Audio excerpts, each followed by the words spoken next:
Assalamualaikum warahmatullahi wabarakatuh. Jumpa lagi di channel Revolusi Indonesia. Kita masuk di video yang keempat di episode kali ini. Dan di episode ini saya melanjutkan memperkenalkan Juan Siregar.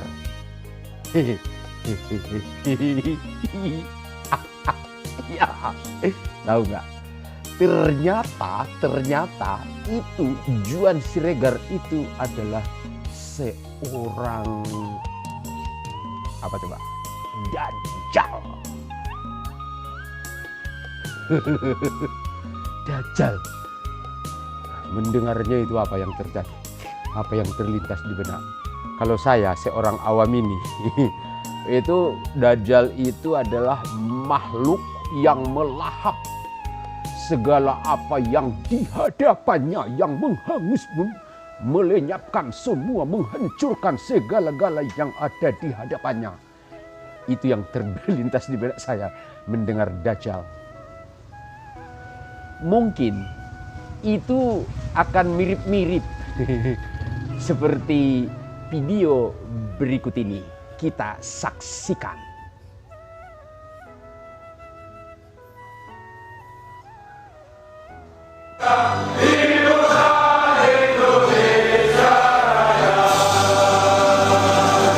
Saja sama, sudah bertahun-tahun.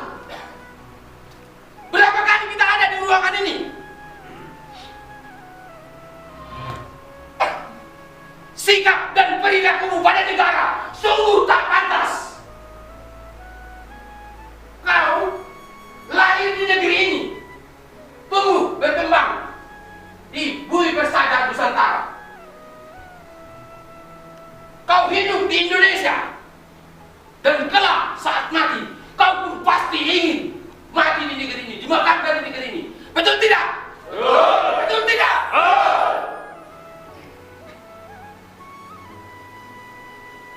Sang merah putih berkibar di bumi pusat Nusantara itu melalui perjuangan para pahlawan, para leluhur bangsa.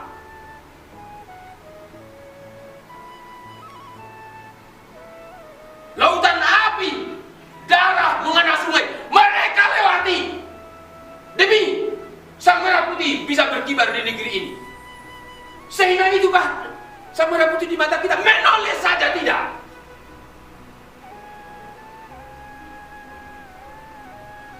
Indonesia Raya, 50 orang SDM terbaik di ruangan ini yang terbukti bekerja luar biasa. Sebatas itu, tak pantaskah kita menggelurakan Indonesia Raya dengan penuh semangat, sepenuh hati, sepenuh jiwa raga? Patih Gajah Mada, Ki Hajar Dewantoro, Ibu Kartini, Insinyur Soekarno, Jenderal Sudirman, apapun mereka korbankan sampai beres tata dan tetes darah penghabisan, mereka korbankan demi Indonesia Raya, demi sang merah putih bisa berkibar di negeri ini. Itu sebagai bukti cinta mereka kepada kita, anak salun, anak cucu mereka. Apakah kau cinta Indonesia? Cinta. Cinta tidak? Cinta. Kalau tidak cinta Indonesia, minggat dari negeri ini, cari negerimu sendiri. Jangan tinggal di Ibu Pertiwi. Cinta tidak? Tidak.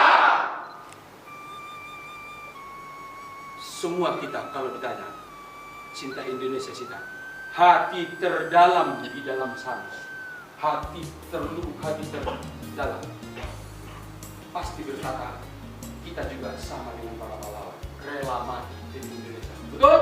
Betul. Apapun kita korbankan demi Indonesia. Betul? Betul.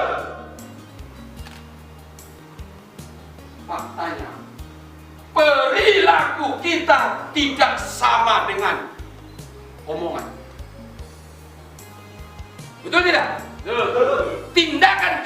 tidak sama dengan cinta yang barusan kita omongkan. Nurani kita yang begitu luhur, begitu suci, ternyata berbeda dengan karakter yang kita tampilkan sehari-hari. Betul tidak? Betul. Inilah pangkal dari segala masalah. Kenapa manusia yang berhati luhur tetapi perilakunya tidak sama dengan isi hatinya sendiri?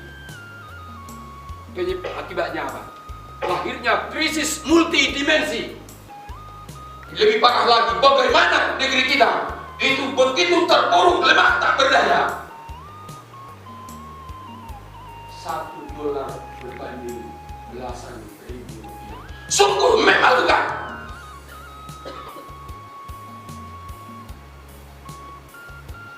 Kita punya keyakinan bisa setara dengan bangsa-bangsa lain, tapi perilaku kita tidak membuktikan kesetaraan itu. Itulah masalahnya.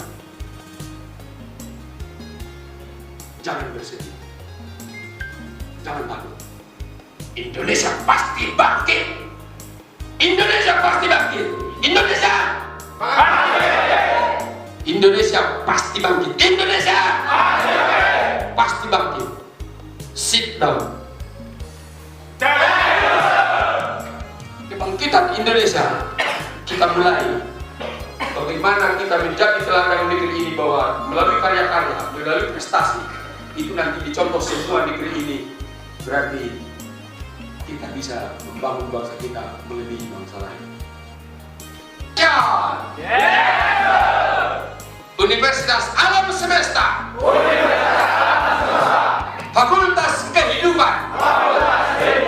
Jurusan Kejadian.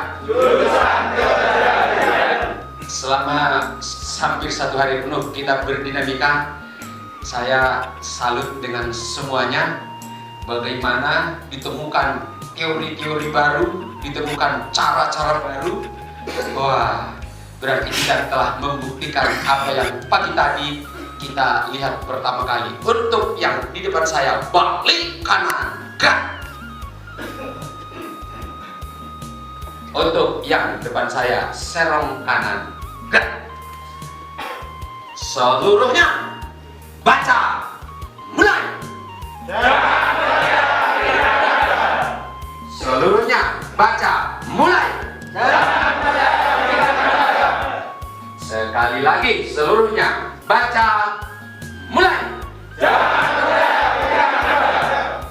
Ya, untuk yang di sebelah kiri, balik kanan, gerak. Untuk yang di depan saya, hadap kiri, gerak. Hadap kiri berarti serong ke sini ya. Untuk yang di depan, balik kanan, gerak. Seluruhnya baca, mulai. Sekali lagi, seluruhnya baca, mulai. Sekali lagi, baca, mulai. Oke. Untuk yang sebelah kanan saya, balik kanan, gerak. Untuk yang di depan saya, serong kanan, gerak. Seluruhnya sit down. Tepuk tangan dong. Luar biasa ya. Ya, begitu dia. Dajjal. Ya, mungkin memang di dunia pengembangan sumber daya manusia bagi Juan Siregar, demi Ibu Pertiwi, apapun tidak ada toleransi berkaitan dengan kualitas. Demi Sang Merah Putih, demi Indonesia Raya. Jadi pada kesempatan ini juga Juan Siregar sebagai manusia Al-Quran mengingatkan kepada seluruh manusia yang ada di bumi persada dunia Nusantara. Jangan sekali-sekali sakiti Ibu Pertiwi. Jangan sekali-sekali nodai Indonesia. Kalau tidak, bisa-bisa kau akan dicemplungkan ke kawah Merapi atau ke kawah Semeru.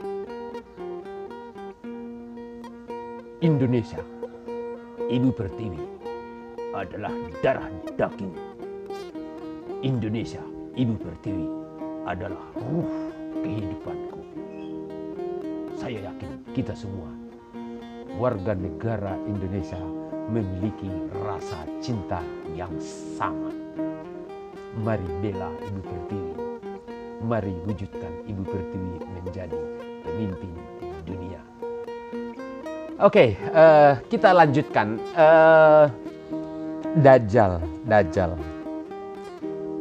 Ketika saya mengadakan press conference di Hotel Ciputra tanggal 8 bulan 8 2008. Memang waktu itu saya undang hampir semua unsur ya, dari gubernur, Kodam, Polda, MUI, Diknas, tokoh-tokoh, dan termasuk tentu Prof. Eko Budi Harjo yang memang tidak ada tapi tetap datang.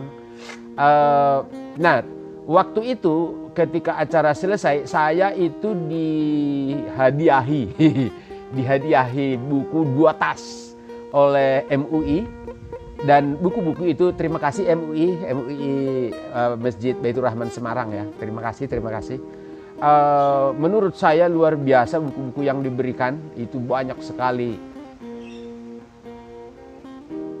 ilmu yang saya dapat, karena memang sebelumnya saya sangat-sangat awam tentang ilmu-ilmu keagamaan, karena memang tidak pernah sekolah agama, tidak pernah di pesantren. Tapi buku-buku itu menurut saya luar biasa, dan benar-benar buku itu memicu saya untuk semakin gila dan semakin mabuk ilmu agama.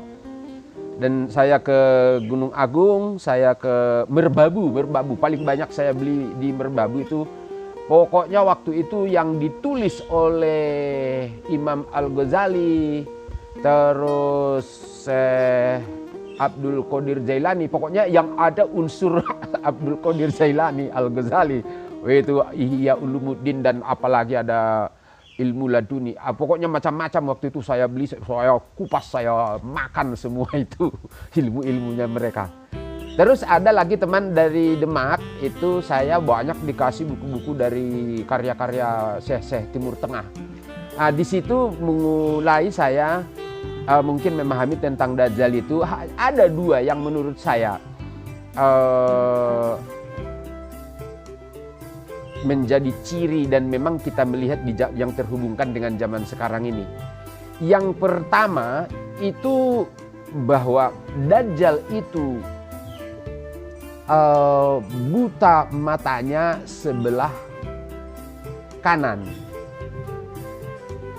Nah, itu orang mungkin di medsos, di YouTube itu banyak yang menggambar Dajjal itu satu mata dan seterusnya. Nah, kalau dari saya melihatnya justru buta mata sebelah kanan itu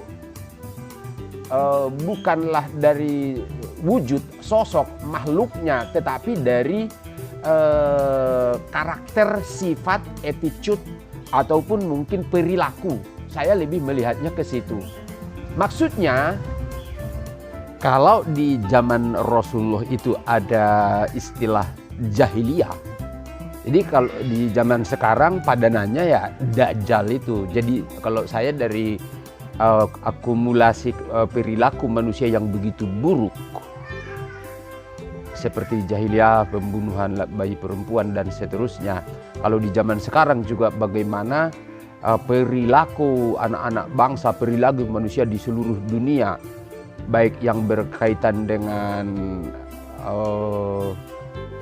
kejujuran, kelicikan di politik, kemudian di secara apa istilahnya itu LGBT dan seterusnya, apalagi keburukan-keburukan yang terjadi di zaman Lut, di zaman Su'aib, yaitu masalah kecurangan-kecurangan. Itu di zaman sekarang itu sudah akumulasi, semuanya terjadi. Jadi itu yang ditakutkan oleh para nabi zaman dahulu, itu diperingatkan terjadinya ya, kalau saya melihatnya ya zaman dari zaman jahiliyah dulu, sekarang namanya zaman Dajjal. Tapi tidak kurang-kurang juga Allah menghubungkannya dengan zaman sekarang secara fisik. Kalau dikatakan di hadis Nabi Muhammad itu Dajjal itu buta matanya sebelah kanan. Nah, ini anehnya. Dicek mata kedua, mata Juan Siregar itu normal. Saya bikin kacamata itu di Lili Kasum, di Rumah Sakit Sultan Agung Semarang itu Eye Center. Jadi ketika mereka mengecek, karena itu dibaca yang huruf-huruf itu, jadi heran juga mereka itu, tidak ada. Jadi semua itu tempat-tempat kacamata di optik says, kok bisa ya? Ini mata normal tapi kok yang mata kirinya itu sama sekali tidak bisa berfungsi, tidak bisa dicek itu berapa minusnya atau plusnya. Aneh memang. Dari saya udah tahu dari mulai SD dulu. Saya pikir selama ini sebenarnya ketika masih SD itu ya, manusia itu hanya juga seperti saya, hanya bisa melihat dengan mata kanan.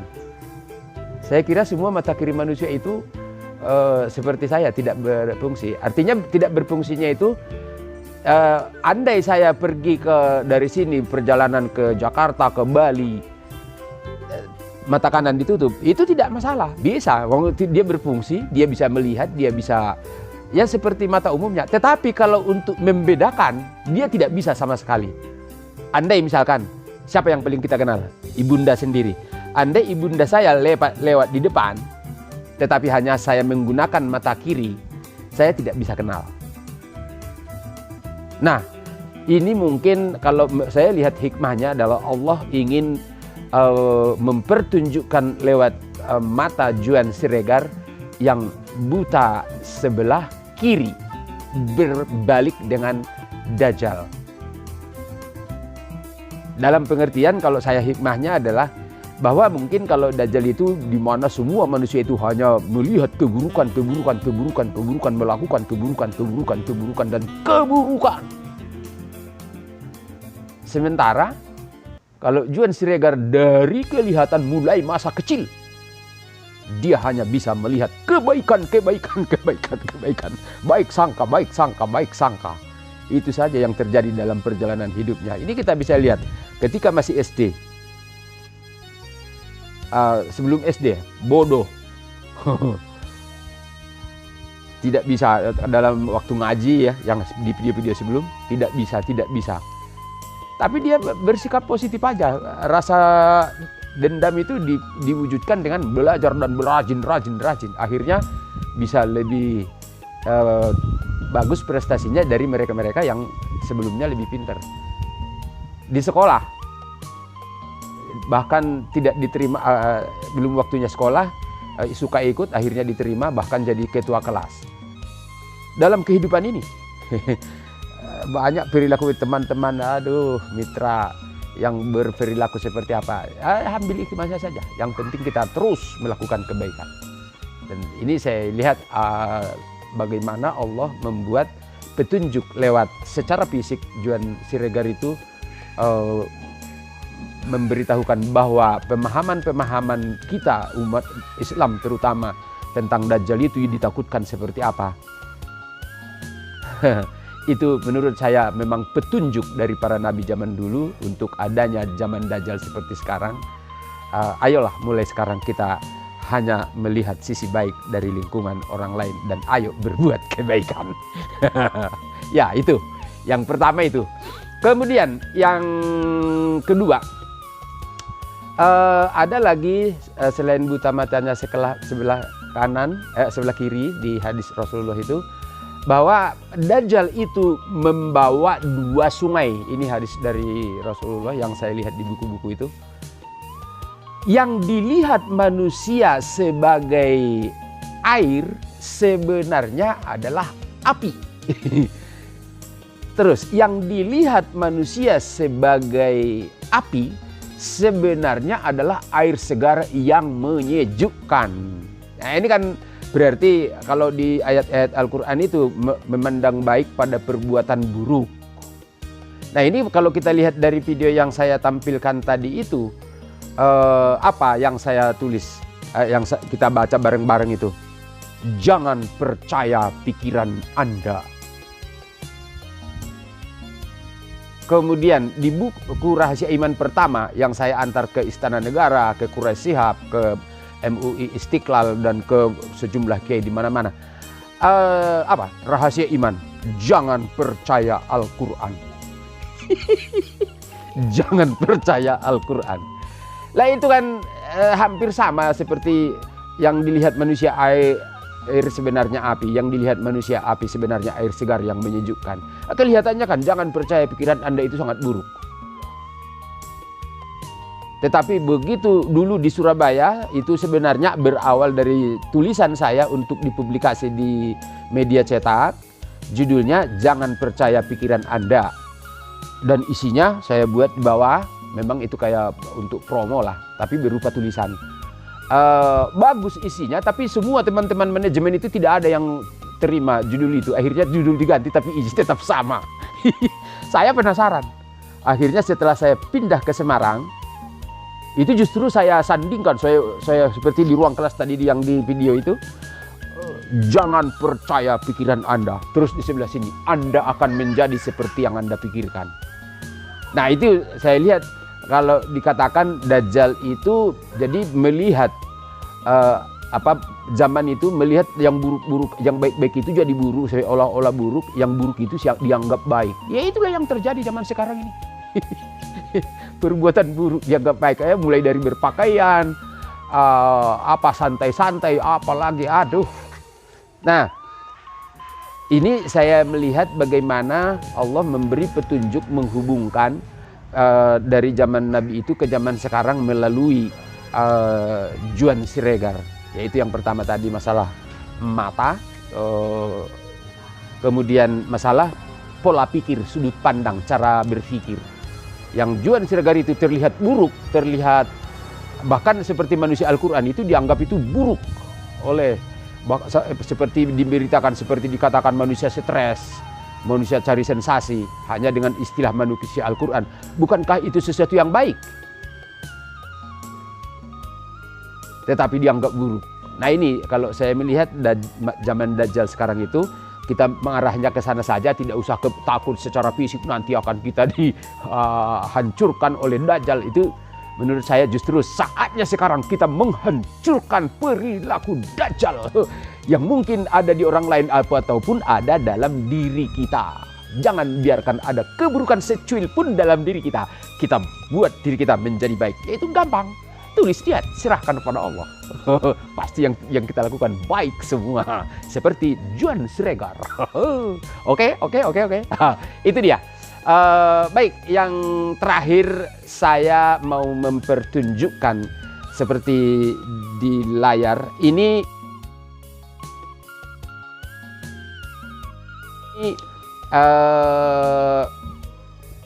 saat selesai kemarin membaca